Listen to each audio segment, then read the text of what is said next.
الحمد للہ رب العالمین والعاقبۃ للمتقین والصلاة والسلام علی سید المرسلین اما بعد فاعوذ باللہ من الشیطان الرجیم بسم اللہ الرحمن الرحیم قل لا اسألکم علیہ اجرا الا المودۃ فی القربى صدق اللہ مولانا العظیم وصدق رسولہ النبی الامین الکریم ونحن علی ذلک لمن الشاہدین والشاکرین والحمدللہ رب العالمین آمین الی غیر النہایہ۔ بعد توحید کے متوالوں، شمع نبوت کے پروانوں، اولیاء امت کے جانثاروں، آئیے کچھ عرض و معروف کرنے سے پہلے ہم اور آپ تمامی حضرات مل کر سب سے پہلے اپنے آقا نامدار مدنی مدینے کے تاجدار دونوں عالم کے مالک و مختار جناب احمد مصطفیٰ محمد مصطفیٰ صلی اللہ تعالیٰ علیہ وسلم کی بارگاہ بے کس پناہ میں جھوم جھوم کر باواز بلند درود پاک پڑھیں۔ اللہم صلی علی سیدنا و شفیعنا حبیبنا مولانا محمد مبارک وسلم صلی علیہ صلاۃ و سلام علیک یا رسول اللہ یا حبیب اللہ صلی اللہ تعالیٰ علیہ وسلم۔ حصول برکت کے لیے قطع کے چند اشعار آپ تک پہنچا رہا ہوں، سماعت فرمائیں۔ شہر نبی تیری گلیوں کا نقشہ ہی کچھ ایسا ہے، شہر نبی تیری گلیوں کا نقشہ ہی کچھ ایسا ہے، شہر نبی تیری گلیوں کا نقشہ ہی کچھ ایسا ہے، اور خلد بھی ہے، خلد بھی ہے، خلد بھی ہے، مشتاق زیارت روضہ ہی کچھ ایسا ہے، خلد بھی ہے، مشتاق زیارت روضہ ہی کچھ ایسا ہے۔ اور یہ شعر تمام عاشقان حسین کے لیے ہے، سماعت فرمائیں۔ کسی بت نبی ہے پشت نبی پر، اور سجدے کی حالت ہے، شبت نبی ہے پشت نبی پر، اور سجدے کی حالت ہے، آقا نے میرے آقا نے تشبیہ بڑھا دی، بیٹا ہی کچھ ایسا ہے۔ نعرہ تکبیر، نعرہ تکبیر، نعرہ رسالت، نعرہ رسالت، فیضان شہید اعظم، فیضان شہید اعظم، نعرہ تکبیر، نعرہ رسالت، ماشاءاللہ۔ شبت نبی ہے پشت نبی پر، اور سجدے کی حالت ہے، شبت نبی ہے پشت نبی پر، اور سجدے کی حالت ہے،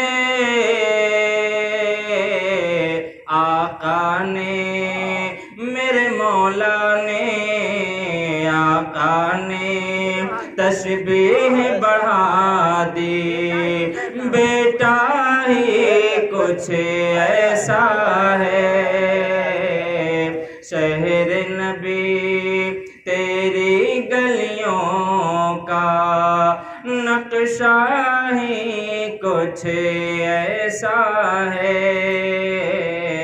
شہر نبی۔ درود پاک پڑھیں۔ اللہم صلی علی سیدنا و شفیعنا حبیبنا مولانا محمد مبارک وسلم صلی اللہ علیہ صلاۃ و سلام علیک یا رسول اللہ۔ صلی اللہ تعالی علیہ وسلم شاہ ہست حسین بادشاہ ہست حسین اور دین ہست حسین دین پناہ ہست حسین شاہ ہست حسین بادشاہ ہست حسین دین ہست حسین دین پناہ ہست حسین اور سرداد نداد دست در دست یزید سرداد نداد دست در دست یزید حقہ کی بنائے لا الہ ہست حسین حقہ کی بنائے لا الہ ہست حسین اور جو دہکتی آگ کے شعلوں پہ سویا وہ حسین جو دہکتی آگ کے شعلوں پہ سویا وہ حسین جو دہکتی آگ کے شعلوں پہ سویا وہ حسین ارے جس نے اپنے خون سے عالم کو دھویا وہ حسین جس نے اپنے خون سے عالم کو دھویا وہ حسین اور جس نے اپنے بچوں کی کر دی سخاوت وہ حسین جس نے اپنے بچوں کی کر دی سخاوت وہ حسین ارے ہنس کے جس نے پی لیا جام شہادت وہ حسین ہنس کے جس نے پی لیا جام شہادت وہ حسین برادران ملت اسلامیہ یہ اسلامی سال کا پہلا مہینہ ہے محرم الحرام کا مہینہ ہمارا اسلامی سال قربانی سے شروع بھی ہوتا ہے اور قربانی پہ ختم بھی ہوتا ہے میں نے قرآن پاک کی ایک بہت ہی مشہور و معروف آیت کریمہ کی تلاوت کرنے کا شرف حاصل کیا اللہ تبارک و تعالیٰ اپنے مقدس کلام میں ارشاد فرماتا ہے قُلْ لَا أَسْأَلُكُمْ عَلَيْهِ أَجْرًا إِلَّا الْمَوَدَّةَ فِي الْقُرْبَى اے میرے محبوب آپ فرما دو کہ میں تم سے کوئی اجرت نہیں مانگتا میں تم سے کوئی بدلہ نہیں مانگتا الا المعدۃ فی القربى مگر میرے اقارب میرے اہل و عیال کی محبت جس کا سیدھا سادہ ترجمہ ہوتا ہے کہ اے میرے محبوب آپ فرما دو کہ اے لوگوں میں جو تمہیں دعوت و تبلیغ دیا ہوں میں نے جو تمہیں ایمان کی جو ہے دولت دی ہے اور جو تمہیں راہ راست پہ لایا ہے اور صراط مستقیم پہ چلایا ہے میں اس کا تم سے کوئی بدلہ نہیں مانگتا میں یہ چاہتا ہوں کہ تم میری اہل بیت سے محبت کرو برادران ملت اسلامیہ اللہ کے رسول سرکار دو عالم صلی اللہ تعالی علیہ وسلم نے کتنی محنتوں اور مشقتوں کے بعد اسلام کا پرچم لہرایا کتنی کاوشوں کے بعد سرکار نے اسلام کا پرچم لہرایا اور بہت سارے نبیوں نے اپنے اپنے قوم کو ہدایت کا راستہ دکھایا اور یہاں تک آتا ہے کہ حضرت نوح علیہ السلام جب اپنی قوم کو سناتے تھے اور اللہ کا پیغام سناتے تھے تو نوح علیہ السلام کی قوم اپنی کانوں کے اندر انگلیاں ڈال لیتی کانوں کے اندر انگلیاں ڈال لیتی اے نوح ہم تمہاری کوئی بات نہیں سنیں گے اس لیے ہم اپنے کانوں میں انگلیاں ڈال لے رہے ہیں لیکن قربان جاؤ اللہ کے مقدس نبی نوح علیہ السلام فرماتے اے میری قوم تم کب تک اپنے کانوں میں انگلیاں ڈال کے رکھو گے کبھی نہ کبھی تھک کر کے نکالو گے جب نکالو گے تو میں تمہیں دعوت و تبلیغ دے کر کے جاؤں گا قربان جاؤ مسلمانوں آج تو آپ سننے کے لیے آئے ہیں بڑے بڑے علماء کرام کا بیان سننے کے لیے آپ منتظر رہتے ہیں اور جیسے ہی ذکر شہید اعظم منعقد ہوتی ہے آپ مچلتے ہوئے چلے آتے ہو کہ شہدائے کربلا کا ذکر ہوگا امام حسین کا تذکرہ ہوگا آپ جمیع کے ساتھ سنیں گے لیکن ایک وقت وہ بھی تھا کہ جب کوئی بھی سننے کے لیے تیار نہ ہوا کرتا تھا محترم سامعین کرام اللہ کے رسول سرکار دو عالم صلی اللہ تعالیٰ علیہ وسلم کے راستے میں کانٹے بچھائے گئے لیکن سرکار نے ہمیں راہ ہدایت اور صراط مستقیم بتانا نہیں چھوڑا اللہ کے رسول سرکار دو عالم صلی اللہ تعالیٰ علیہ وسلم کے اوپر کوڑے کرکٹ ڈالا گیا آپ کے راستے میں کانٹے بچھائے گئے آپ کو دیوانہ کہا گیا آپ کو مجنوں کہا گیا آپ کو پاگل کہا گیا آپ کو یہاں تک کہا گیا کہ انہیں جنجیروں میں جکڑ کر کے جو ہے انہیں جو ہے قصبے سے دور پھینک دیا لیا جائے، لیکن سرکار نے دعوت و تبلیغ کا سلسلہ بند نہ کیا۔ قربان جاؤں مسلمانوں، اللہ کے رسول سرکار دو عالم صلی اللہ تعالیٰ علیہ وسلم ایک مرتبہ اپنے گھر میں ہیں۔ حضرت عائشہ صدیقہ رضی اللہ تعالیٰ عنہ عرض کرتی ہیں، یا رسول اللہ، آپ کے اوپر جنگ احد سے زیادہ پریشانی کا کوئی وقت گزرا ہے؟ سرکار نے فرمایا، اے میری بیوی عائشہ، جنگ احد کے اندر ہماری آنکھوں کے سامنے ہمارے چچا کو شہید کیا گیا تھا، ہمارے چچا کے اعضائے بدنی کاٹے گئے تھے۔ اے عائشہ، ہمارے اوپر ظلم و ستم کی بارشیں کی گئی تھی، لیکن اے عائشہ، مجھے اس وقت کوئی دقت معلوم نہیں ہوئی تھی، مجھے اس وقت دقت معلوم ہوئی، مجھے اس وقت پریشانی معلوم ہوئی جب تمہاری قوم نے ہمیں طائف کے اندر کنکریاں ماری تھی، جب تمہارے قوم نے ہمیں طائف کے اندر کنکریاں ماری تھی۔ اللہ کے رسول ایک پاؤں اٹھاتے، دوسرے پاؤں کے اوپر کنکریاں ماری جاتی، سرکار کے پاؤں کو لہو لہان کیا گیا ہے، اللہ کے رسول کا جو ہے نالین مبارک خون سے بھر جاتا ہے۔ اللہ اکبر، یہ سرکار دو عالم نے دعوت و تبلیغ کا سلسلہ انجام دیا ہے۔ سرکار فرماتے ہیں، اے میری قوم، میں تم سے اس کا کوئی بدلہ نہیں مانگتا، میں تم سے اس کی کوئی اجرت نہیں مانگتا ہوں، لیکن میں یہ چاہتا ہوں کہ تم میری اہل بیت سے محبت کرو۔ قربان جاؤ مسلمانوں، اتنی مصیبتوں کا سامنا سرکار نے کیا ہے، تب جا کر کے اسلام پھیلا ہے۔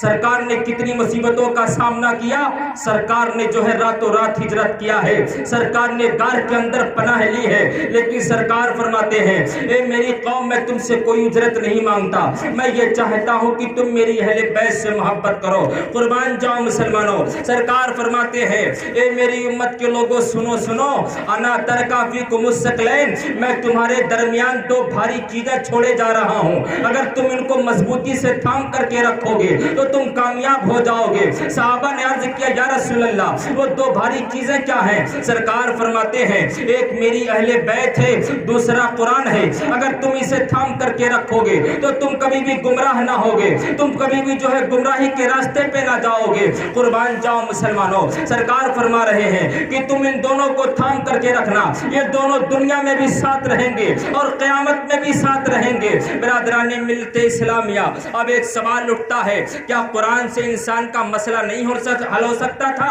کیا قرآن سے انسان کی جو ہے ساری پریشانیوں کا خاتمہ نہیں ہو سکتا؟ پھر اہل بیت کی محبت کیوں جو ہے ہمارے اوپر واجب کر دی گئی؟ اہل بیت کی محبت ہمارے اوپر کیوں واجب کر دی گئی؟ برادران ملت اسلامیہ، قرآن تو اللہ کا مقدس کلام ہے، قرآن تو اللہ کی پاکیزہ کتاب ہے۔ حضرت جنید بغدادی رحمۃ اللہ تعالی علیہ ایک مرتبہ اپنے مرید کو بلاتے ہیں اور کہا، اے میرے مرید، ایک میرا صندوق ہے، اس صندوق کو لے جا کر کے دریائے دجلہ میں ڈال دینا۔ محترم سامعین کرام، سچا مرید وہی ہوتا ہے جو اپنے جو ہے مرشد کے راز کے اوپر پردہ ڈالے، نہ کہ اسے لوگوں کو بتاتا ہوا پھرے۔ مرید نے وہ صندوق لیا، لے جانے کے بعد دریائے دجلہ میں ڈالا۔ جیسے ہی اس مرید نے بکسے کو ڈالا ہے دریائے دجلہ کے اندر، اس کے حیرت کی انتہا نہ رہی کہ جیسے ہی صندوق دجلہ کے پانی کے اوپر اس نے پھینکا ہے تو پانی نے راستہ چھوڑ دیا ہے، یعنی کہ صندوق کو راستہ دیتا چلا جا رہا ہے۔ اور تھوڑی دیر کے بعد بڑی محبتوں کے ساتھ پانی نے، دریائے دجلہ کے پانی نے صندوق کو اپنے دامن میں اس بکسے کو سمو لیا ہے۔ وہ مرید بڑا پریشان ہوا، حیران ہو گیا اور پہنچا حضرت جنید بغدادی کی بارگاہ میں، عرض کرتا ہے، حضور معاملہ کیا ہے؟ جیسے ہی میں نے صندوق کو دریائے دجلہ کے اندر ڈالا تو میں نے دیکھا کہ دریائے دجلہ کے پانیوں نے صندوق کو راستہ دینا شروع کر دیا ہے، پانی دونوں طرف چھٹتے ہوئے چلے جا رہے تھے۔ اے میرے پیرو مرشد، اگر اس صندوق کے اندر اتنی ہی کوئی قیمتی چیز تھی تو آپ نے اس صندوق کو پھینکوایا ہی کیوں؟ قربان جاؤ مسلمانوں، حضرت جنید بغدادی فرماتے ہیں، اے میرے مرید، اگر میں تمہیں بتاؤں گا نہیں تو تم اسی طریقے سے بے چین رہو گے، تمہارا چین بے چینی میں تبدیل ہوتا جائے گا، اس لیے سنو۔ اے میرے مرید، میں نے تصوف کی ایک کتاب لکھی تھی، اس کتاب کو میں نے 12 سال تک لکھا، 12 سال تک لکھتا رہا، 12 سال کے بعد وہ کتاب مکمل ہو گئی، اور پھر میں نے 12 سال تک اس کتاب کے ایک حروف کو دیکھتا رہا کہ کہیں ایسا نہ ہو کہ کوئی حروف شریعت مصطفیٰ کے خلاف ہو، اس لیے میں اس کتاب کو 12 سال تک دیکھتا رہا اور 12 سال تک غور و فکر کرتا رہا کہ اس کتاب کو منظر عام پہ لاؤں کہ نہ لاؤں۔ میں نے یہ سوچ کر کے اس صندوق کو بند کر دیا کہ انسان کی ہدایت کی خاطر اللہ کا مقدس کلام کافی ہے، اس لیے میں نے اس صندوق کو دریا دجلہ کے اندر پھینکا دیا۔ تو آپ بتائیں، جب اللہ کا مقدس کلام، جنید بغدادی فرماتے ہیں کہ اللہ کے مقدس کلام سے انسانی کی ہر پریشانیوں کا خاتمہ ہو سکتا ہے، تو پھر اہل بیت کی محبت کیوں؟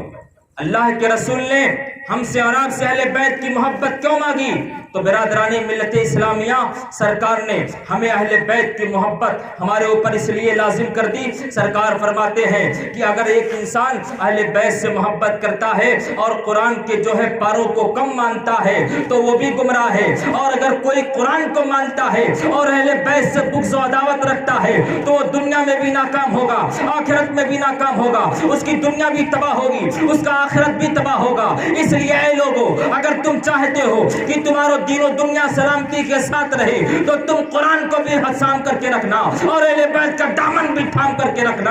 اور سنیو، تمہیں مبارک ہو کہ تمہارے ایک ہاتھوں میں اگر قرآن ہے تو دوسرے ہاتھوں میں اہل بیت کا دامن بھی ہے۔ اب اہل بیت کی محبت سنو، حدیث پاک کی روشنی میں سرکار فرماتے ہیں من مات علی حب آل محمد صلی اللہ تعالی علیہ وسلم ماتا مومنا، ومن ماتا علی حب آل محمد صلی اللہ تعالی علیہ وسلم ماتا شہیدہ۔ سرکار فرماتے ہیں اے لوگوں سنو سنو، جو انسان نبی کی اہل بیت سے محبت کرتا ہے اگر وہ مرے گا تو مومن ہو کر کے مرے گا۔ بولو سبحان اللہ۔ کون انسان جانتا ہے کہ اس کا خاتمہ ایمان پر ہوگا کہ نہ ہوگا؟ کون مسلمان جانتا ہے کہ اس کا خاتمہ ایمان پر ہوگا کہ نہ ہوگا؟ کون یہ جانتا ہے کہ مرنے کے وقت اسے کلمہ نصیب ہوگا کہ نہ ہوگا؟ لیکن سنیو، تمہیں مبارک ہو اگر تم اہل بیت کے دیوانے ہو، اہل بیت کے چاہنے والے ہو، تو سرکار فرماتے ہیں کہ جب تم مرو گے تو مومن ہو کر کے مرو گے، اور مومن جب مرتا ہے تو اس کی شان ہی الگ ہوتی ہے۔ اور سرکار پھر آگے فرماتے ہیں من ماتا علی حب آل محمد صلی اللہ تعالی علیہ وسلم ماتا شہیدہ، کہ جو انسان نبی کی اہل بیت کی محبت میں مرتا ہے تو اسے شہادت کا درجہ دیا جاتا ہے۔ اور دوسری حدیث پاک سنو، سرکار فرماتے ہیں من ماتا علی حب آل محمد صلی اللہ تعالی علیہ وسلم بشرہ ملک الموت بالجنہ۔ بولے سبحان اللہ۔ سرکار فرماتے ہیں من ماتا علی حب آل محمد صلی اللہ تعالی علیہ وسلم بشرہ ملک الموت بالجنہ، کہ جب روح نکالنے والا فرشتہ ملک الموت کسی انسان کی روح نکالنے کے لیے آئے گا تو سب سے پہلے اس مومن کی کانوں میں کہے گا اے مومن، میں تجھے بشارت دیتا ہوں کہ تو جنتی ہے۔ اگر تو اہل بیت کا چاہنے والا ہے، اہل بیت کا دیوانہ ہے، تو میں تمہیں بشارت دیتا ہوں کہ تو جنتی ہے۔ اس کے بعد اس انسان کی روح کو موت کا فرشتہ نکالتا ہے تو سنیو، اپنے مقدر پہ فخر کرو کہ ایک ہاتھوں میں تمہارے قرآن ہے، دوسرے ہاتھوں میں اہل بیت کا دامن ہے۔ تو جب ملک الموت کا فرشتہ تمہاری روح نکالنے کے لیے آئے گا تو سب سے پہلے وہ فرشتہ تمہیں جنت کی خوشخبری دے گا، اس کے بعد تمہاری روح کو نکالے گا۔ قربان جاؤ مسلمانوں، یہ جو ہے صلہ ملتا ہے مسلمانوں کو کہ جو انسان نبی کے اہل بیت سے محبت کرے گا تو موت کا فرشتہ روح نکالنے سے پہلے اسے جنت کی بشارت دے گا۔ اور دوسری حدیث پاک میں سرکار فرماتے ہیں من ماتا علی حب آل محمد صلی اللہ تعالی علیہ وسلم جعل اللہ لہ قبرہ مزارا لملائکۃ الرحمہ۔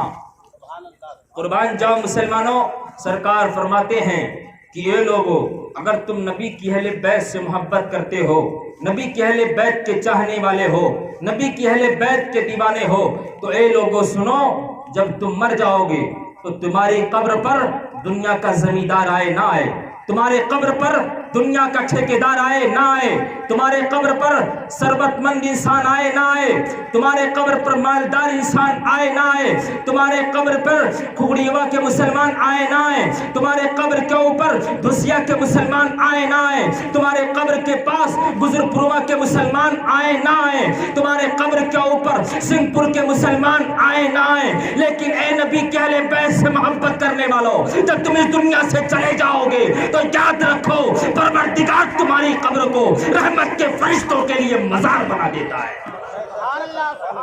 یہ صلہ ملتا ہے نبی کی اہل بیت سے ہمیں محبت کرنے کا۔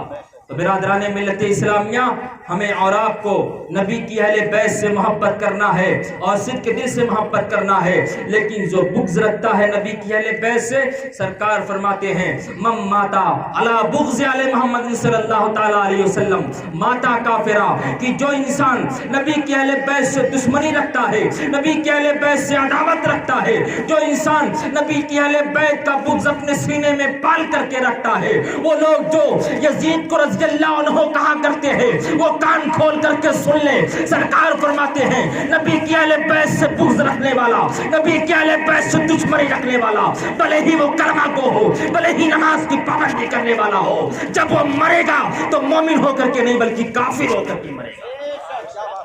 تو برادران ملت اسلامیہ، ہمیں اور آپ کو سرکار دو عالم کی اہل بیت سے سچی محبت کرنی ہے۔ اب سرکار دو عالم کی اہل بیت ہے کون؟ تو سرکار فرماتے ہیں کہ میں ہوں، علی ہیں، فاطمہ ہیں، حسن و حسین ہیں، یہی 5 پنجتنے پاک ہیں، یہی نبی کی اہل بیت ہیں، ہمیں ان سے صدق دل سے محبت کرنی ہے۔ برادران ملت اسلامیہ، آج یہ میں آپ کو ایک صحابی کا عقیدہ بتاؤں۔ یہ ایک صحابی کا عقیدہ کیا ہے، نبی کی اہل بیت سے محبت کس انداز سے کرتے ہیں۔ حضرت عمر فاروق اعظم کے بیٹے حضرت عبداللہ ہے، بچپنے کا زمانہ ہے، حضرت امام حسین کے ساتھ کھیل رہے تھے، امام حسین کے بھی بچپنے کا زمانہ ہے۔ سرکار دو عالم صلی اللہ تعالیٰ علیہ وسلم کے نواسے حسین اور حضرت عبداللہ ایک باغیچے کے اندر جاتے ہیں، اور باغ کے اندر حضرت عبداللہ ایک کھجور کی جھاڑ کے اوپر چڑھ جاتے ہیں، اور وہاں سے جو پکی کھجور ہوتی کھا لیتے، اور جو کچی کھجور ہوتی اسے اٹھا کر کے امام حسین کے لیے پھینک دیتے۔ تو بچوں کے اندر چڑ زیادہ ہوتی ہے، جلدی چڑ آ جاتی ہے۔ امام حسین کو چڑ آئی تو امام حسین نے کہا اے میرے نانا کے غلام کے لڑکے، جیسے ہی اتنا سنا ہے حضرت عبداللہ نے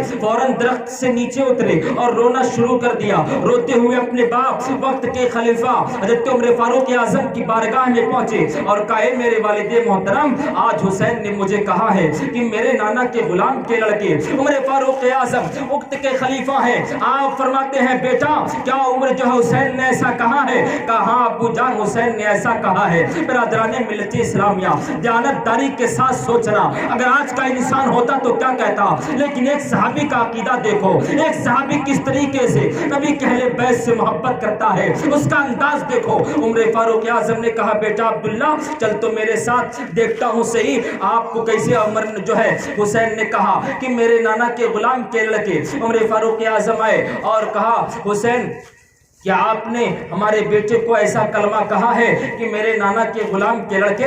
تو حسین نے کہا ہاں نبی کا نواسا ہوں، ایک مرتبہ کہہ دیا تو کہہ دیا، زمین ٹل سکتی ہے، آسمان ٹل سکتا ہے، لیکن نبی کے نواسے کی زبان نہیں بدل سکتی ہے۔ قربان جاؤ مسلمانوں، ایک کاغذ اٹھایا ہے وقت کے خلیفہ عمر فاروق اعظم نے اور امام حسین کے سامنے رکھ دیا اور کہا یا حسین اب وہی الفاظ جو آپ نے میرے بیٹے کو کہا ہے وہی اس کاغذ پہ تحریر کر دی جائے۔ امام حسین نے قلم اٹھایا اور اٹھانے کے بعد لکھ دیا میرے نانا کے غلام کے لڑکے۔ اس کے بعد عمر فاروق اعظم نے اس کاغذ کے ٹکڑے کو اٹھایا ہے، اٹھانے کے بعد آنکھوں سے لگایا اور دل سے لگانے کے بعد اپنے بیٹے عبداللہ کو دے دیا اور کہا بیٹا عبداللہ یہ دنیا کا کوئی معمولی کاغذ نہیں ہے بیٹا، یہ جنت کا سرٹیفکیٹ ہے، جنت میں جانے کا ذریعہ ہے۔ قربان جاؤ مسلمانوں، کہا میرے بیٹے عبداللہ جب نبی کے نواسے نے کہہ دیا کہ میرے نانا کے غلام کے لڑکے، تو اے بیٹا عبداللہ تو جہنم میں نہیں جا سکتا ہے بلکہ تمہیں ضمانت دے دی ہے سرکار کے نواسے نے۔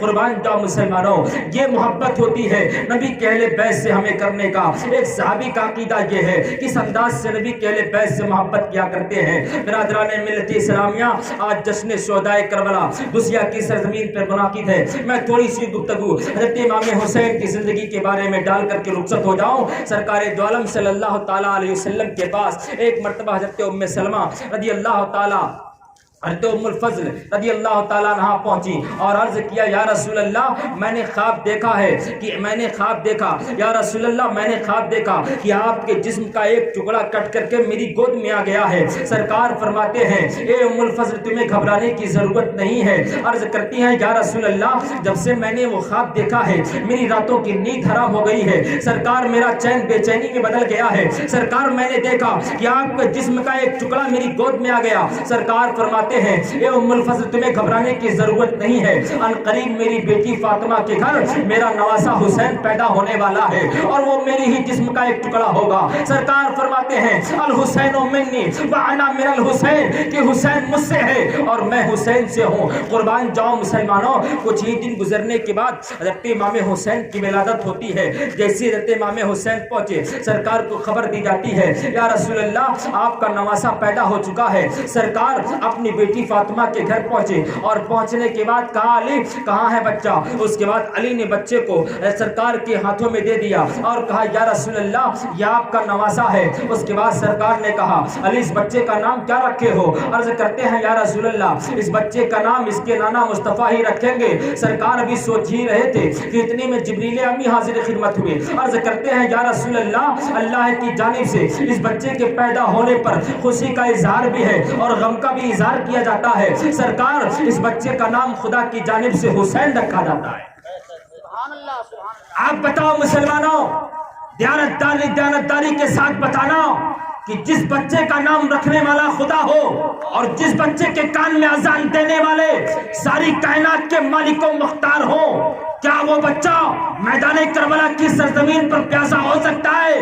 نہیں۔ شاعر کہتا ہے پل میں کفار کی گردن مروڑ سکتے تھے، رخ جدھر چاہتے دریا کا موڑ سکتے تھے، امتحان رب کو تھا منظور آل احمد کا، ورنہ وہ سورج سے بھی پانی نچوڑ سکتے۔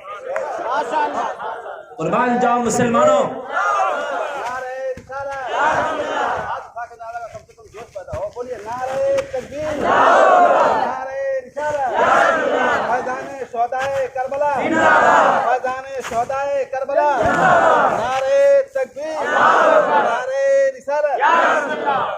پل میں کفار کی گردن مروڑ سکتے تھے، رخ جدھر چاہتے دریا کا موڑ سکتے تھے۔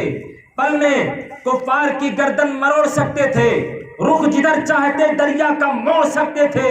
ارے امتحان رب کو تھا منظور آل احمد کا، ورنہ وہ سورج سے بھی پانی نچوڑ سکتے تھے، سرکار نے اپنے نواسے کے کان میں اذان کے کلمات کہے اور اذان کے کلمات کہنے کے بعد دھیرے سے سرکار نے اپنے نواسے کے کان میں کہا اے میرے بیٹے حسین یہ تیرے نانا مصطفیٰ کی آواز ہے، اس کی لاج رکھنا۔ بیٹا حسین یہ تیرے نانا مصطفیٰ کی آواز ہے، اس کی لاج رکھنا۔ معصوم سی نگاہیں ہیں۔ امام حسین نے اپنی آنکھیں کھول دی اور سرکار کی آنکھوں میں آنکھیں ڈال دیا اور آنکھوں کے اشارے میں امام حسین نے کہا اے میرے نانا گھبرانے کی ضرورت نہیں ہے۔ ارے لوگ تو قرآن مسجدوں میں پڑھتے ہیں، لوگ تو قرآن خانقاہوں میں پڑھتے ہیں، لوگ تو قرآن مصلوں پہ بیٹھ کے پڑھا کرتے ہیں۔ اے میرے نانا لوگ تو قرآن مدرسوں میں پڑھا کرتے ہیں، لوگ تو قرآن مکان کے اندر پڑھا کرتے ہیں، لیکن اے میرے نانا آپ کا یہ نواسا کل میدان کربلا کی سرزمین پر تلوار کی نوک پر بھی قرآن پڑھتا ہوا نظر آئے گا۔ اس لیے میں کہتا ہوں مسلمانوں کہ جب تک دنیا قائم رہے گی امام حسین کا نام زندہ رہے گا، اور جب تک دنیا رہے گی امام حسین کے نام لیوا زندہ رہیں گے اور امام حسین کا نام زندہ رہے گا۔ اور امام حسین کا نام اس وجہ سے نہیں زندہ رہے گا کہ وہ نبی کی اہل بیت ہے، اس وجہ سے امام حسین کا نام زندہ نہیں رہے گا کہ وہ علی کے بیٹے ہیں، اس وجہ سے نہیں کہ وہ فاطمہ کے چین ہیں، اس وجہ سے نہیں کہ وہ نبی کے نواسے ہیں، بلکہ اس وجہ سے کہ اس کی ہمت پر علی شیر خدا کو ناز ہے، اس کی ہمت پر علی شیر خدا کو ناز ہے، اس نواسے پر محمد مصطفیٰ کو ناز ہے، اس کی ہمت پر علی شیر خدا کو ناز ہے، اس نواسے پر محمد مصطفیٰ کو ناز ہے۔ ارے سجدے تو سب نے کیے پر اس کا نیا انداز ہے، اس نے وہ سجدہ کیا جس پر خدا کو ناز ہے۔ اس نے وہ سجدہ کیا جس پر خدا کو ناز ہے. آسمان کے نیچے رہنے والا انسان بھی خدا کی عبادت کرتا ہے, زمین کے اندر رہنے والا جن بھی خدا کی عبادت کرتا ہے, اور آسمانوں کے اوپر جنت کے اندر رہنے والے حور و غلمان بھی خدا کی عبادت کرتے ہیں, اللہ کے فرشتے بھی خدا کی عبادت کرتے ہیں. لیکن اگر تمام دنیا والوں کے سجدوں کو ایک پلڑے پہ رکھ دیا جائے اور تنہا حسین کا ایک سجدہ اگر ایک پلڑے پہ رکھ دیا جائے تو امام حسین کا ایک سجدہ تمام سجدوں والوں کے اوپر بھاری پڑ جائے. برادران ملت اسلامیہ, یہ امام حسین کی ذات ہے. آپ کی ولادت ہوتی ہے, اور ولادت کے بعد ذرا دیکھو اللہ کے رسول کس طریقے سے اپنے نوازوں سے محبت کیا کرتے تھے. سرکار کبھی اپنے نوازوں کو اپنے کندھوں پہ بٹھا لیا کرتے, اور بٹھانے کے بعد اگر کوئی آپ سے کہتا یا رسول اللہ یہ کیا ماجرا ہے, تو سرکار فرماتے لوگوں دیکھ نہیں رہے ہو کہ میں اپنے نواز امام حسین کو اپنے کندھوں پہ اٹھائے ہوئے ہیں. برادران ملت اسلامیہ, آج ایک چیز دیکھنے کو ملتا ہے کہ اگر کوئی انسان ثروت دار ہو جاتا ہے, کوئی بہت بڑا پروفیسر ہو جائے, بہت بڑا مالدار ہو جاتا ہے, تو بچوں کو گود میں اٹھانے سے کتراتا ہے, بھلے ہی خود کا بچہ ہو.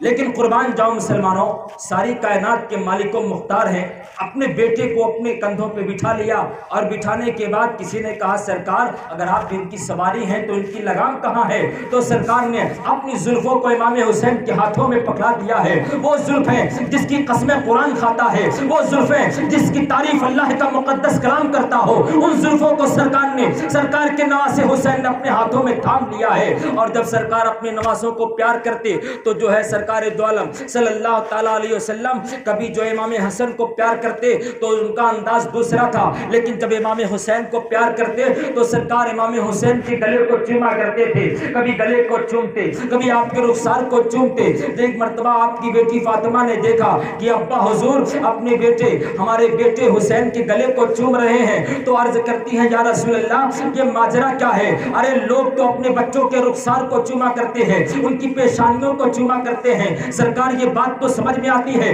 لیکن آپ حسین کے گلے کو چوم رہے ہیں, سرکار یہ ماجرا کیا ہے. تو سرکار فرماتے ہیں اے میری بیٹی فاطمہ تجھے معلوم نہیں ہے, ایک وقت ایسا آنے والا ہے کہ ایک وقت ایسا آئے گا کہ میرے بیٹے امام حسین کو کربلا کے تپتے ہوئے ریگستان پر ان کے اسی گلے پہ خنجر چلایا جائے گا, اس وجہ سے میں اپنے بیٹے حسین کے گلے کو چوما کرتا ہوں.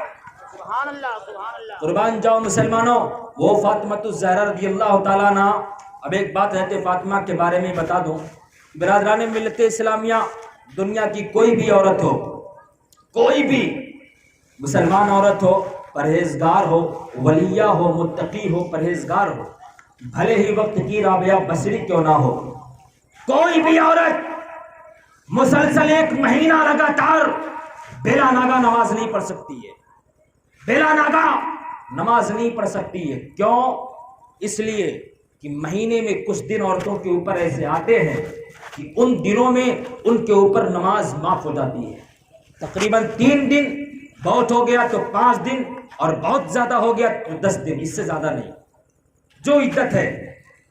تو ان دنوں میں عورتوں کے اوپر نماز معاف ہے, وہ عورتوں کے اوپر نماز معاف کر دی جاتی ہے, وہ نماز نہیں پڑھتی ہیں, نہ قرآن پڑھ سکتی ہیں, بلکہ ان کے اوپر سے نماز کے جو ہے واجبات ہٹا دیے جاتے ہیں, نماز کے فرائضات ہٹا دیے جاتے ہیں.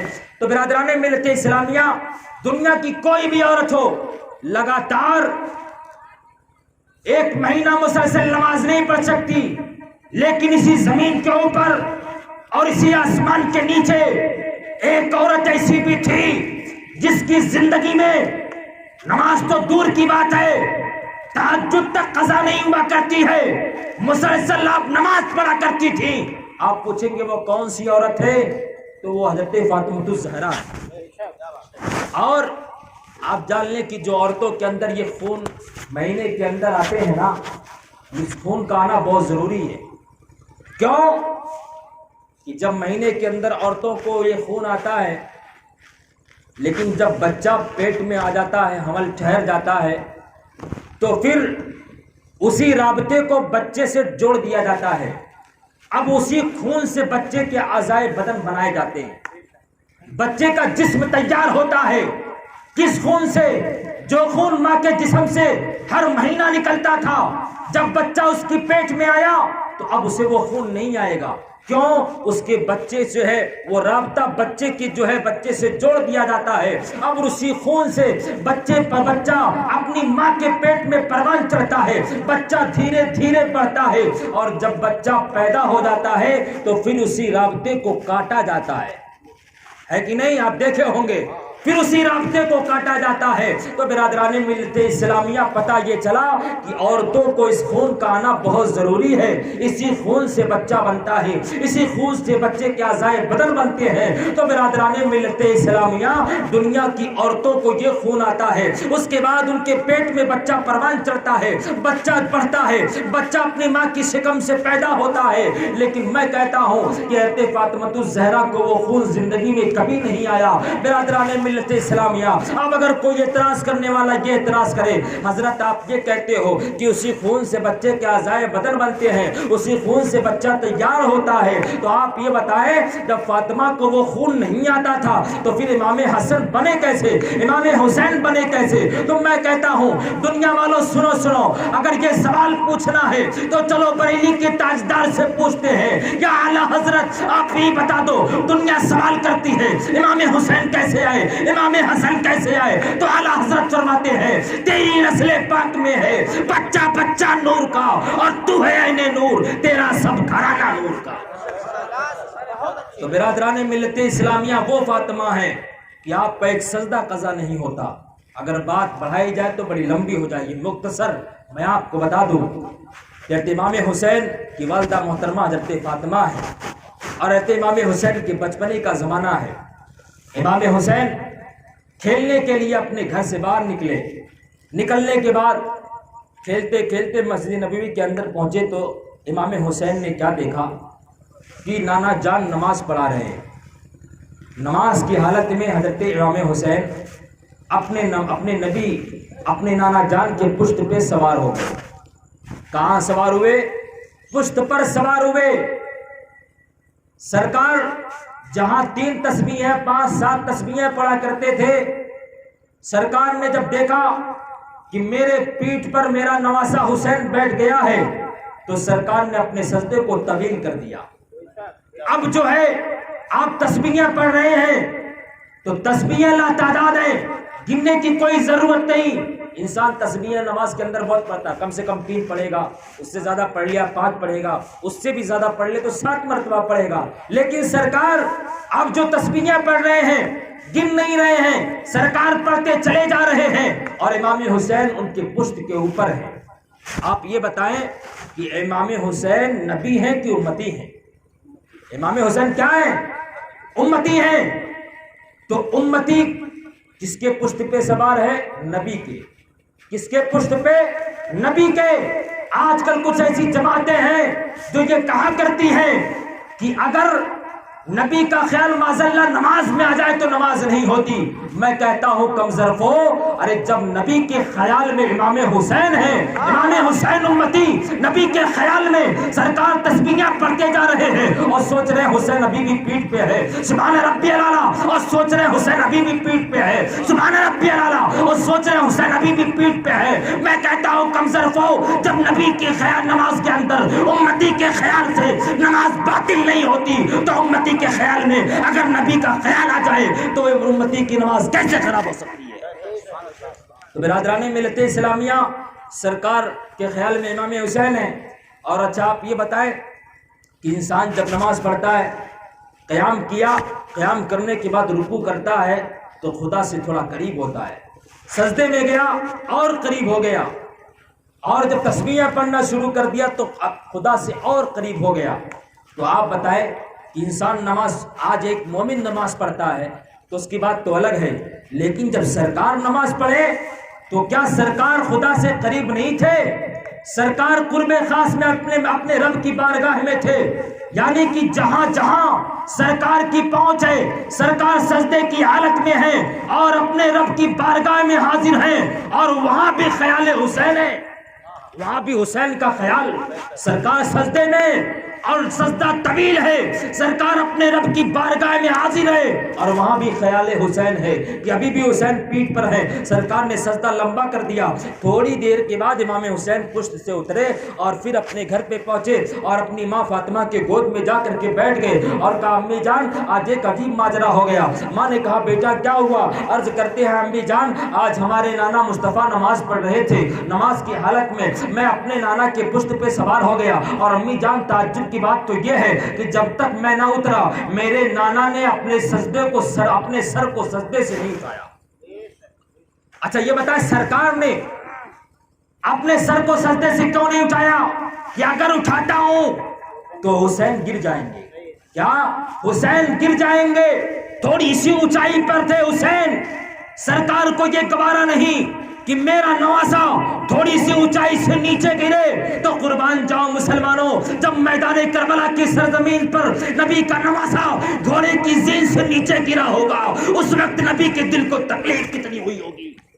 اللہ اکبر مسلمانوں، تیروں سے بدن چھلنی اور امام حسین نبی کے نواسے اپنے گھوڑے کے پشت سے نیچے گرے، اس وقت نبی کو کتنی تکلیف ہوئی ہوگی۔ نبی نے اپنے نواسے کو تھوڑی سی اونچائی سے گرانا گوارا نہ کیا تو آپ بتائیں نبی یہ کب گوارا کر سکتے ہیں کہ میرے نواسے کو میرا کلمہ پڑھنے والے اور میری ہی گن گانے والے میرے نواسے کو شہید کریں اور گھوڑے کے اوپر سے گرائے۔ برادران ملت اسلامیہ، بہرحال آپ نے کہا امی جان میں نے یہ ماجرا دیکھا تو ماں نے کہا بیٹا وہ نبی ہے، تمہیں نبوت کا خیال کرنا تھا، بیٹا وہ نبیوں کے سردار ہے، تم نے احترام نہ کیا۔ بیٹا نماز ایک انمول عبادت ہے، ایک اہم عبادت ہے، تو نے نماز کا احترام نہ کیا۔ تو آپ نے عرض کیا امی جان اس میں ایک راز کی بات ہے۔ ماں نے کہا بیٹا راز کی کون سی بات ہے؟ تو عرض کرتے ہیں امی جان جب میں اپنے نانا کے پشت پر سوار ہوا تھا اس وقت سے لے کر کے جب تک نہیں اترا تھا میرے نانا نے اپنے سجدوں کے اندر 72 تسبیحیں پڑھی تھی۔ کتنی تسبیحیں؟ 72 تسبیحیں۔ اے میری ماں، اے میری والدہ محترمہ، میرے نانا جان نے اپنے سجدے میں 72 تسبیحیں پڑھی تھی، اور اے میری ماں کل میں میدان کربلا میں اپنے خاندان اپنے اہل و عیال کی 72 جانوں کو ان 72 تسبیحوں کے بدلے قربان کر دوں گا۔ قربان جاؤ مسلمانوں، یہ نبی کے نواسے ہیں، بچپنے کا زمانہ ہے۔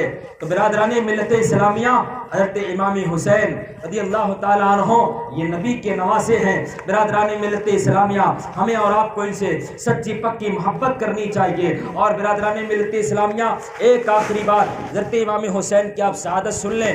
شاید کہ آج 8 تاریخ ہے اور 9ویں رات ہے، اس کے بعد پروگرام ہوگا کہ نہیں ہوگا، اس کے پہلے باقی جو کچھ بچا کچا رہے گا ہمارے حافظ و قاری کلیم اللہ صاحب قبلہ مدد اللہ نورانی، ان کا خطاب بنگلور کی سرزمین پر ہوتا ہے اور ماشاءاللہ بڑا عمدہ خطاب ہوتا ہے، آپ سنیں گے تو آپ کا دل باغ باغ ہو جائے گا انشاءاللہ۔ حضرت وہ پورا کریں گے۔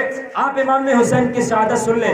کہتے امام حسین رضی اللہ تعالیٰ عنہ نے بہت سارے خطبات دیے، بہت ہدایت کی لوگوں کو، لیکن آپ یہ جانیں کہ جب انسان کی آنکھوں کے اوپر پٹی پڑ جاتی ہے تو اسے حق دکھائی نہیں دیتا، اسے حق سنائی نہیں دیتا ہے۔ برادران ملت اسلامیہ آخر جب وقت آ گیا تو نبی کے نواسے نے اپنے اوپر حیدری لباس ڈالا ہے، اور حیدری لباس ڈالنے کے بعد اپنے نانا کا ماما سر پہ باندھا ہے، اور اپنے باپ علی کی تلوار اپنے ہاتھوں میں لیا ہے، اور ہاتھوں میں لینے کے بعد اپنے گھوڑے پہ امام حسین سوار ہو گئے اور اپنے گھوڑے کو ایڑ لگائی۔ جیسے ہی آپ نے ایڑ لگائی ہے گھوڑا آگے نہیں بڑھ رہا ہے۔ امام حسین پریشان ہے، پروردگار ماجرا کیا ہے؟ کہیں ایسا نہ ہو کہ میں امتحان میں فیل نہ ہو جاؤں، یا اللہ کیا مجھ سے کوئی کمی ہو رہی ہے؟ قربان جاؤ مسلمانوں، نبی کے نواسے نے اپنی آنکھوں کے سامنے اپنے بھانجے محمد کو قربان کیا۔ نبی کے نواسے نے اپنی آنکھوں کے سامنے عباس علم بردار کے بازو کٹوائے۔ نبی کے نواسے نے اپنی آنکھوں کے سامنے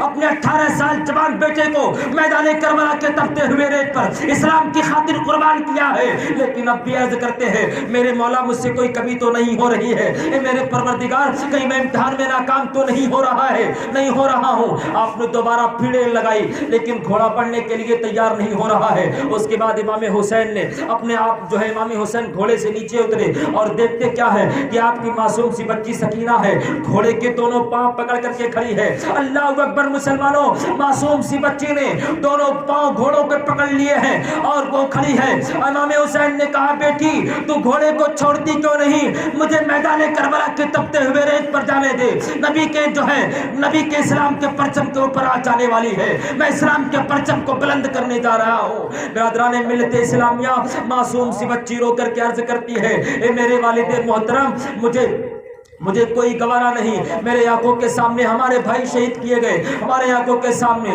ہمارے چچا عباس علم بردار کو شہید کیا گیا، ہماری آنکھوں کے سامنے ہمارے تمام بھائیوں کو شہید کر دیا، مجھے کوئی غم نہیں، لیکن اے میرے والد محترم اگر آپ چلے گئے تو آپ کی یہ بچی یتیم ہو جائے گی، پھر میرے سروں پر دست شفقت پھیرنے والا کون ہوگا؟ برادرانی ملت اسلامیہ، امام حسین اپنے معصوم سی بچی کو دلاسا دلاتے ہیں اور دلاسا دلانے کے بعد آپ پھر گھوڑے پہ سوار ہوتے ہیں اور امام حسین نے گھوڑے کو ایڑ لگائی ہے، گھوڑا دوڑتا ہوا میدان کارزار کے اندر پہنچا ہے۔ برادران ملت اسلامیہ، امام حسین میدان کارزار کے اندر پہنچے اور آپ نے جیسے ہی یزیدی کتوں کے اوپر حملہ کیا ہے تو برادران ملت اسلامیہ دشمنوں کو ایسا کاٹ رہے تھے جیسے کوئی گاجر مولی کاٹ رہا ہو۔ امام حسین کی جب تلوار چل رہی تھی تو ایسا لگ رہا تھا کہ امام حسین کی تلوار کے دھار کے اندر، تلوار کے دھاروں کے اندر تاروں نے اپنی جگہ چھوڑ کر کے امام حسین کی تلوار کو دھار کو اور ان کو اپنا جگہ بنا لیا ہو۔ ایسا لگ رہا تھا کہ یہ جو ہے آدم کے ہاتھ دعا کے لیے اٹھ رہے ہو، ایسا لگ رہا تھا کہ نوح کی کشتی اپنی نجات کا کنارہ ڈھونڈ رہی ہو، ایسا لگ رہا تھا کہ امام حسین تمام جو ہے لوگوں کو ایک ہی جو ہے تھوڑی ہی دیر میں نیست و نابود کر دیں گے۔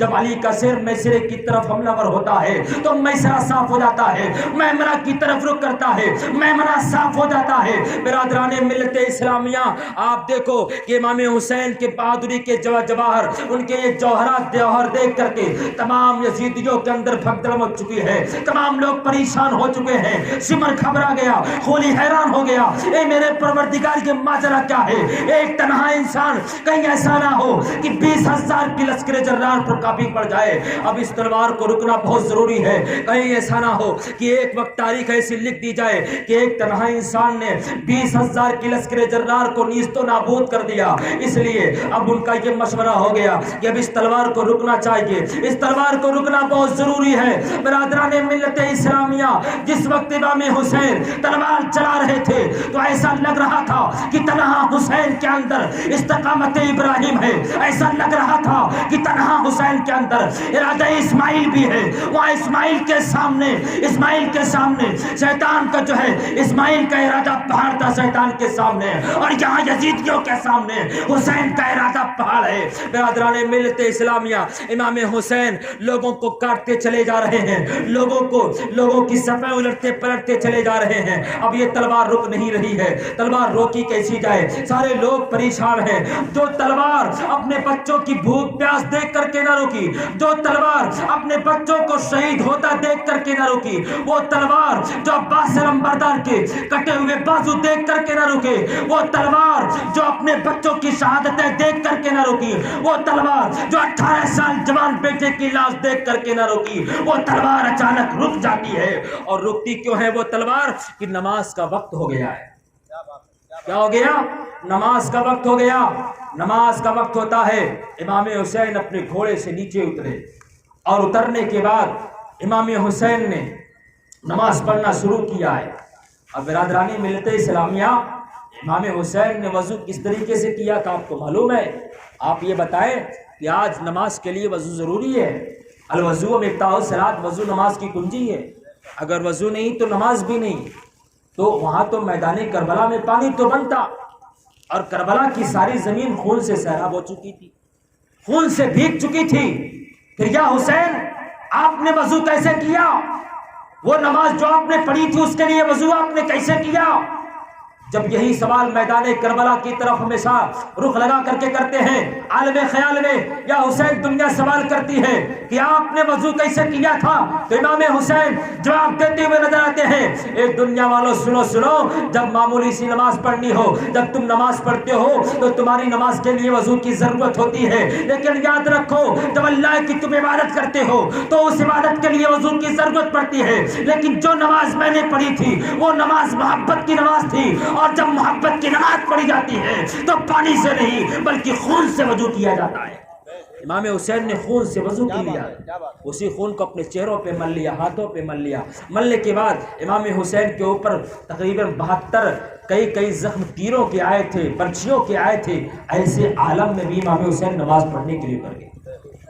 آپ بتاؤ آپ کیسی نماز پڑھتے ہو؟ آپ دعویٰ کرتے ہم امام حسین کے دیوانے، امام حسین کے چاہنے والے۔ آج ہمارے کچھ نوجوان ایسے ہیں جو ڈھول پیٹتے ہیں، باجا بجاتے ہیں، کود کود کر کے۔ کل اگر میدان کربلا والوں نے میدان محشر میں پکڑ لیا، اے نوجوان اللہ نے تجھے جوانی دیا تھا اس لیے کہ کود کود کر کے ڈھول بجانا، تاسے بجانا، اللہ اکبر، میدان کربلا کے معصوم سی بچی سکینہ نے اگر پوچھ لیا کہ میرے ہاتھ اور پاؤں بیڑیوں سے بندھے تھے، اس وقت بھی میں نے نماز کی ادائیگی کیا تھا، یہ بتا تو نے کتنی نمازیں پڑھی؟ کیا تو ڈھول بجانے گیا تھا، تاسا بجانے گیا تھا؟ یاد رکھو مسلمانوں، یہ ڈھول اور تاسا قطعی درست نہیں ہے۔ آپ بہت شوق سے بجاتے ہو نا، کل میدان محشر میں جواب دینا کربلا والوں کے سامنے۔ محرم کا مہینہ شروع ہوا تو بجانا کودنا اسٹارٹ، اللہ اکبر، یہ ناچنا کودنا، ڈھول تاسے بجانا کیا ایک سنی کا شیوا ہے؟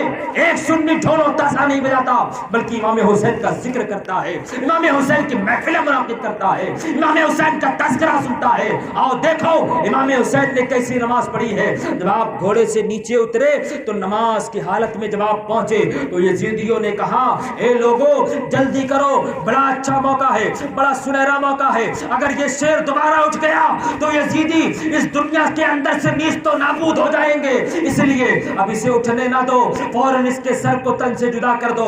برادران ملت اسلامیہ، ظالم آگے بڑھتا ہے اور اپنی تلوار کو میان سے نکالتا ہے اور اللہ نبی کے نواسے امام حسین کی گردن پر وار کرتا ہے، آپ کا سر مبارک تن مبارک سے جدا ہو جاتا ہے۔ انا للہ و انا الیہ راجعون۔ برادران ملت اسلامیہ، ظالموں نے وار کہاں کیا تھا؟ ظالموں نے تلوار کہاں چلائی تھی؟ برادران ملت اسلامیہ اس جگہ پہ چلائی تھی جہاں پہ سرکار بوسہ لیا کرتے تھے، جہاں پہ سرکار چوما کرتے تھے۔ دنیا کہتی ہے کہ امام حسین کی گردن کٹ گئی، امام حسین کا گلا کٹ گیا۔ ارے ایک دیوانے سے پوچھ کہ امام حسین کا کیا کٹا؟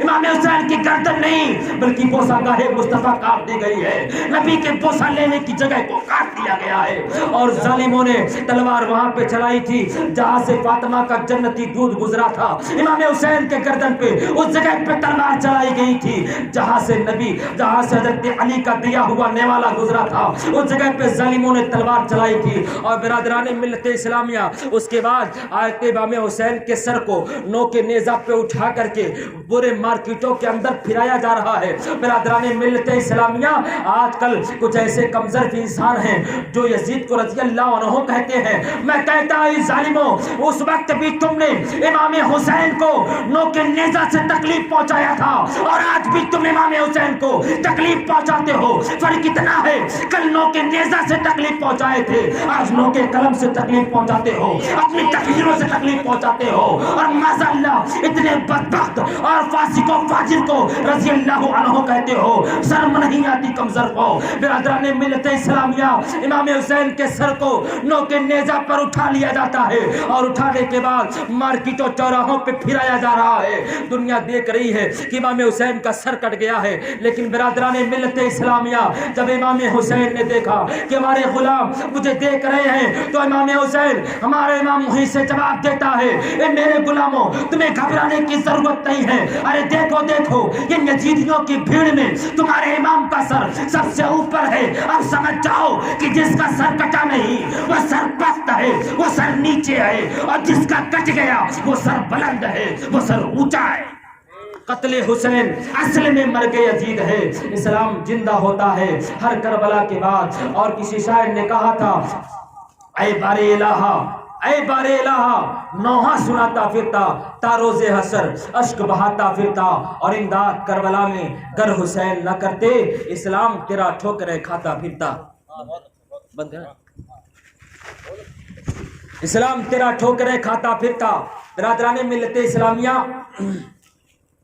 اچھا ایک بات اور ملاحظہ فرما لے کہ جس وقت حضرت امام حسین کی شہادت ہوئی اس کے بعد پھر کسی کی شہادت نہیں ہوئی. وقت کے امام زین العابدین کی بھی شہادت نہیں ہوئی. کوئی بھی شہید نہ کیا گیا. پتہ کیا چلا کہ یزید امام حسین کے خون کے پیاسے تھے. کس کے خون کے پیاسے تھے؟ امام حسین کے خون کے پیاسے تھے.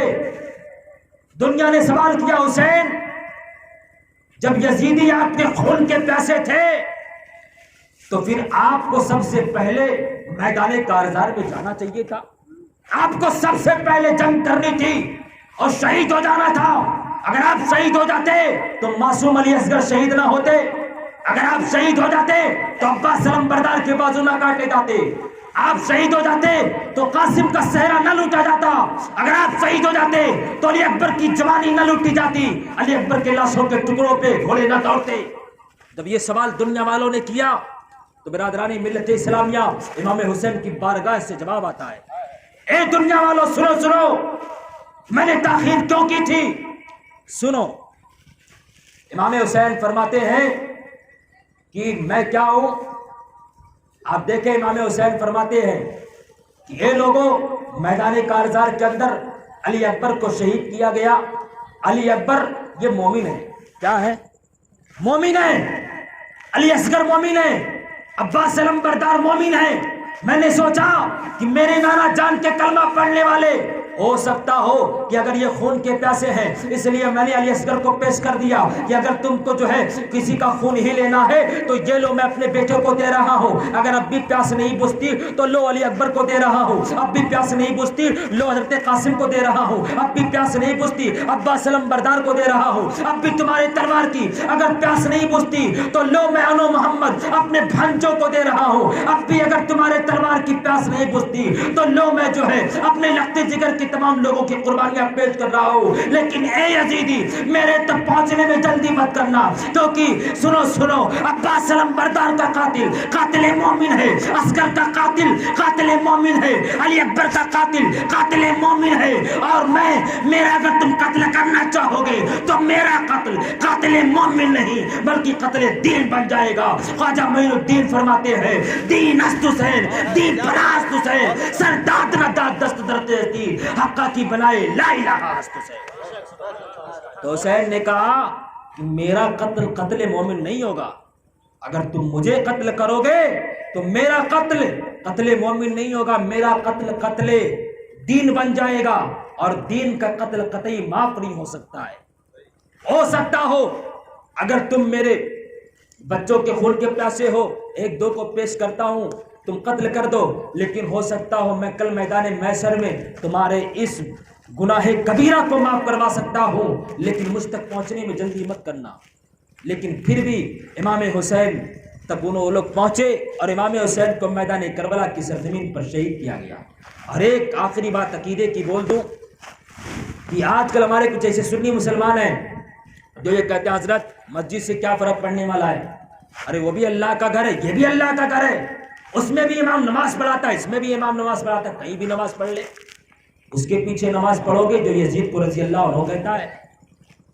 اس کے پیچھے نماز پڑھو گے جو نبی کو معاذ اللہ یہاں تک کہا کہ اگر نماز کے اندر خیال آئے تو نماز نہیں ہوتی. آپ بتاؤ کیا یزیدی نماز نہیں پڑھتے تھے؟ کہ یزیدی قرآن نہیں پڑھتے تھے؟ دنیا نے کہا حضرت ارے نماز پڑھنا ہے تو جماعت جہاں زیادہ ہو وہاں پہ پڑھو ثواب زیادہ ہوگا. تو میدان کربلا کی سرزمین پر تو یزیدی کے لشکر 20,000 تھے وہ بھی نماز پڑھتے تھے. تو پھر امام حسین نے اپنی 72 کی جماعت الگ کیوں بنا لی؟ ان کے ساتھ ہی پڑھ لینا تھا. تو یہ سوال مجھ سے مت کرو. چلو کربلا کے امام حسین سے پوچھتے ہیں یا حسین آج دنیا سوال کرتی ہے کہ یزید کے پاس بہت سارے نمازی تھے، 20,000 کا لشکر زرار تھا، وہ بھی نماز پڑھتے، وہ بھی قرآن کی تلاوت کرتے تھے، آپ کو ان کے ساتھ نماز پڑھنا تھا۔ تو امام حسین کربلا کی سرزمین سے اپنے غلاموں کو یہ عقیدہ دیتے ہیں، اے میرے غلاموں سنو سنو، جب تمہیں نماز پڑھنا ہو تو جماعت دیکھ کر کے مت جانا، جب تمہیں نماز پڑھنا ہو تو تعداد دیکھ کر کے مت جانا، بلکہ جب تمہیں نماز پڑھنا ہو تو امام دیکھ کر کے جانا کہ امام مصطفیٰ کا وفادار ہے کہ نہیں۔ اگر امام مصطفیٰ کا وفادار ہو تو ہاتھ باندھ کے کھڑے ہو جانا، اور اگر امام مصطفیٰ کا غدار ہو تو لات مار کر کے باہر نکل جانا۔ یہ عقیدہ ہمیں کربلا سے ملتا ہے۔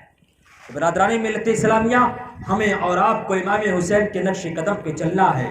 امام حسین نے کس طریقے سے اپنی زندگی کو گزارا، اپنے خاندان کی 72 جانوں کو قربان کر دیا، اسلام کا پرچم بلند کرنے کے لیے اپنے خاندان کی 72 جانوں کو قربان کیا، اسلام کی آبیاری کے لیے۔